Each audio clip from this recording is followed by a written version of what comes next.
அஸ்ஸலாமு அலைக்கும். இன்றைக்கி என்ன ரெசிபி பண்ண போகிறேன்னா சீஸ் பீஸா தான் பண்ண போகிறேன். வெஜிடபிள் போட்டு அதை எப்படி செய்யலாம்னு பார்க்கலாம்.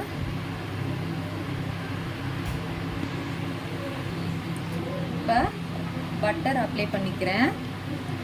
பீஸாவுக்கு எப்போவுமே நம்ம மேலே பட்டர் அப்ளை பண்ணால் தான் நல்லா சூப்பராக இருக்கும். ஸோ பட்டர் அப்ளை பண்ணிக்கிறேன்.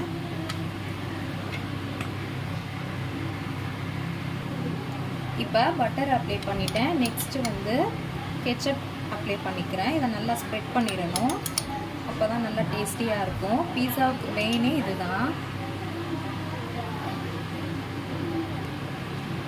பீஸா சாஸ் இல்லாதவங்க கெச்சப்பும் இந்த மாதிரி மயோனீஸையும் மிக்ஸ் பண்ணிக்கோங்க. அதுதான் பீஸா சாஸ். ஸோ இந்த மாதிரி மிக்ஸ் பண்ணிவிட்டு நல்லா ஸ்ப்ரெட் பண்ணிக்கோங்க.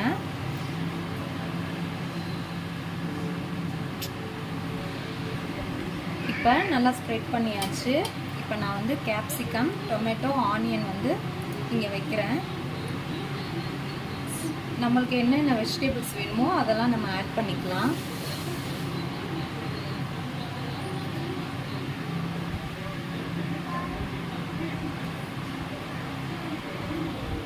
சீஸ் மேலே ஸ்ப்ரெட் பண்ண மறந்துட்டேன். ஸோ நம்ம சீஸ் சேர்த்துக்கலாம். எவ்வளோ சீஸ் வேணுமோ அந்த அளவுக்கு இதில் சீஸ் ஆட் பண்ணிக்கலாம்.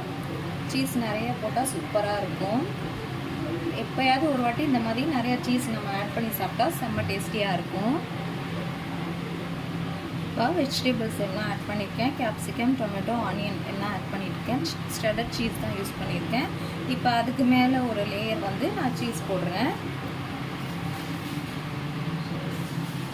இந்த அளவுக்கு சீஸ் போட்டுக்கோங்க. அப்போ தான் நல்லாயிருக்கும். இப்போ எல்லாமே நான் ரெடி பண்ணிட்டேன். இந்த பீஸா பேஸ் வந்து எல்லா டிபார்ட்மெண்ட் ஸ்டோர்லேயும் கிடைக்கும். ஸோ அங்கே வாங்கிக்கலாம். வாங்கி நம்ம ரெடி பண்ணிக்கலாம். வீட்லேயே ஈஸியாக செஞ்சிடலாம். நம்ம வெளியில் போய் சாப்பிட்டா எப்படியும் ஒரு 300-400 வரும்.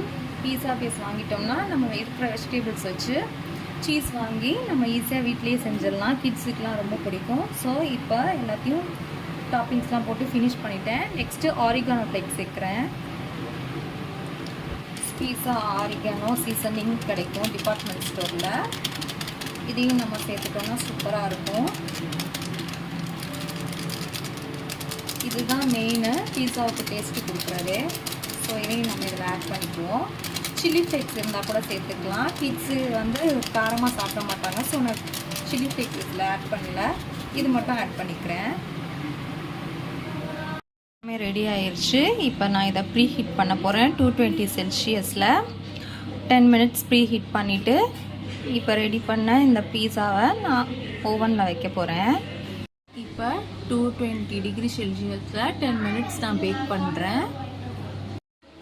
இப்போ பீஸா நல்லா பேக் ஆகி சூப்பராக ரெடி ஆயிடுச்சு. கண்டிப்பாக நீங்கள் வீட்டில் ட்ரை பண்ணி பாருங்கள். சூப்பரான பீஸா ரெடி.